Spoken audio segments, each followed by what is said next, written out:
വയൽ lessons episode 37ലേക്ക് നിങ്ങൾക്കേവർക്കും ഒരിക്കൽ കൂടി സ്വാഗതം. കഴിഞ്ഞ ക്ലാസ്സുകളിൽ വയലിന്റെ ബേസിക് ലെസൺസ് ഞാൻ നിങ്ങളെ പഠിപ്പിച്ചിരുന്നു. ഒരുവിധം നന്നായി പ്രാക്ടീസ് ചെയ്ത് കാണും എന്ന് പ്രതീക്ഷിക്കുന്നു. എപ്പോഴും ഞാൻ പറയുന്നു, പ്രാക്ടീസ് ചെയ്താൽ മാത്രമേ നമുക്ക് വേണ്ട രീതിയിലുള്ള ഒരു ഇംപ്രൂവ്മെന്റ് വയലിൻ ലെസണിൽ കിട്ടുകയുള്ളൂ. അതുകൊണ്ട് തുടർച്ചയായി തന്നെ പ്രാക്ടീസ് ചെയ്ത് മുമ്പോട്ട് പോകണം. ഇന്ന് ഞാൻ പഠിപ്പിക്കാൻ പോകുന്നത് വയലിനിൽ തേർഡ് പൊസിഷൻ എങ്ങനെ, അതായത് ഈ സ്ട്രിങ്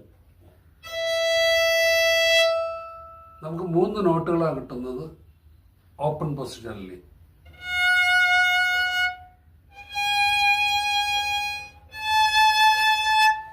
ഈ ഓപ്പൺ കഴിഞ്ഞു കഴിഞ്ഞാൽ ഈ എഫ് ആണ് ഫസ്റ്റ് ഫിംഗർ. ഈ എഫ് വായിക്കുമ്പോൾ അത് ഫസ്റ്റ് പൊസിഷനാണ്. അപ്പൊ ഈ open, F first position, G second position. അപ്പോൾ ഓപ്പൺ പൊസിഷനും ഫസ്റ്റ് പൊസിഷനും സെക്കൻഡ് പൊസിഷനും മനസ്സിലാക്കുക.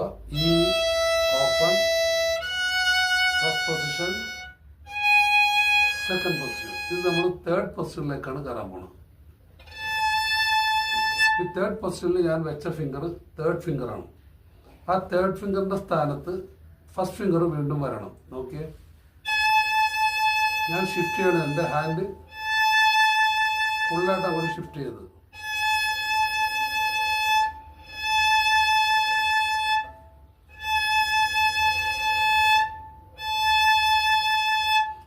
ഇങ്ങനെ വായിച്ച് ആ പൊസിഷൻ ക്ലിയർ ആക്കണം. അപ്പൊ ഈ ഓപ്പൺ, എഫ്, ജി, എയുടെ സ്ഥാനത്ത് ഫസ്റ്റ് ഫിംഗർ ആണ്. Next note B, next C, C. അപ്പൊ എ, ബി,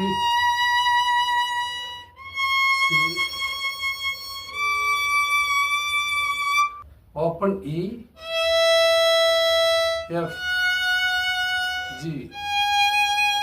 ജി കഴിഞ്ഞ അടുത്ത് എ തേർഡ് ഫിംഗർ ആയിക്കുക. ദെൻ ഷിഫ്റ്റ് ചെയ്യുക ഫസ്റ്റ് ഫിംഗറിലേക്ക്. Second finger B, C, D കഴിഞ്ഞാൽ ഇ. ഈ എന്ന നോട്ട് നമ്മൾ ജസ്റ്റ് ഫിംഗർ പൊക്കി കഴിഞ്ഞാൽ ആ ഓപ്പൺ സ്ട്രിങ് ഈയുടെ അതേ സ്ഥാനം തന്നെയാണ്.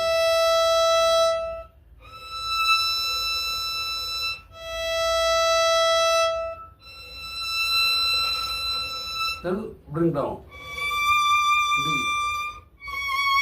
C, B.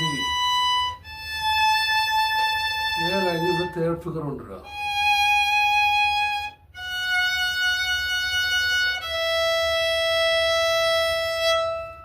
ഈ സ്കെയിലിന്റെ പൊസിഷൻ കറക്റ്റായിട്ട് പ്രാക്ടീസ് ചെയ്യണം. അതായത് നമ്മൾ എ മേജർ സ്കെയിലിൽ ഏന്ന് തുടങ്ങുക, അപ്പ് ബോയിൽ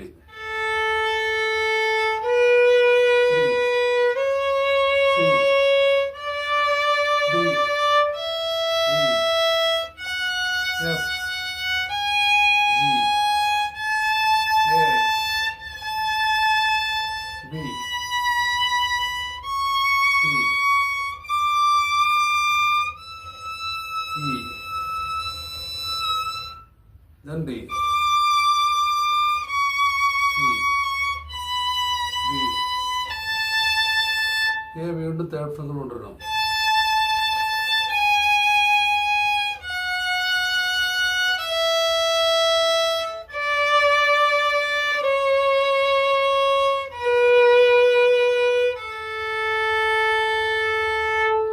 ഈ സ്കെയിലിന്റെ പൊസിഷൻ കറക്റ്റായിട്ട് പ്രാക്ടീസ് ചെയ്തതിനു ശേഷം ഞാനൊരു ലെസൺ കൂടെ വായിച്ചു തരാം. ഇതിന്റെ നൊട്ടേഷൻസ് വീഡിയോയുടെ താഴെ റോൾ ചെയ്ത് നിങ്ങൾക്ക് കാണാവുന്നതാണ്. ഈ ലെസന്റെ പേര് easy melody. Third position introduce ചെയ്യുന്ന ഒരു ലെസനാണ്. ഇപ്പം ഞാൻ പറഞ്ഞ അതേ സ്കെയിലാണ് ഈ ലെസൻ്റെ നൊട്ടേഷൻ ഫോളോ അപ്പ് ചെയ്യേണ്ടത്. ഞാനൊന്ന് വായിക്കാം. ഇത് എ മേജർ സ്കെയിലാണ്.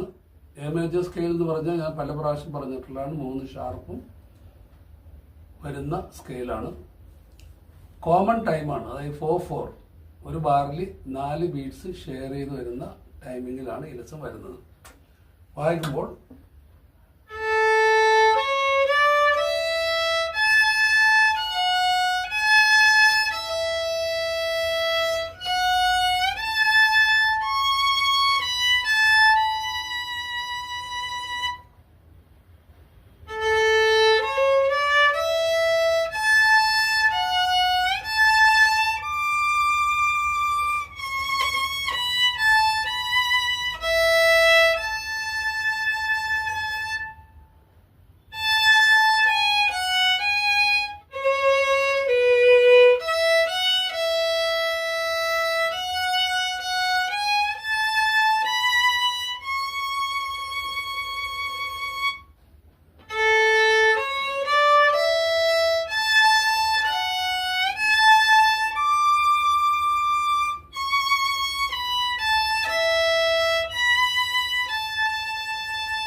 ഓരോ ബാറ് വായിക്കുമ്പോഴും 4ാമത്തെ ബാറ് വരുമ്പോൾ അതിൻ്റെ കൗണ്ടിങ് 3 ബീറ്റ്സിൽ നിർത്തണം. 1 ബീറ്റ് റെസ്റ്റ് സിമ്പിൾ ഉണ്ട്. അങ്ങനെ ഓരോ 4ാമത്തെ ബാറിലും 3 ബീറ്റ്സ് കഴിയുമ്പോൾ 1 ബീറ്റ് റെസ്റ്റ് സിമ്പിളിൽ നിർത്തിയിട്ട് വേണം ഈ ലെസൺ കണ്ടിന്യൂ ചെയ്ത് വായിക്കണം. അതായത് 1 and 2 and 3 and 4 and is rest. 1 and 2 and 3 and 4 and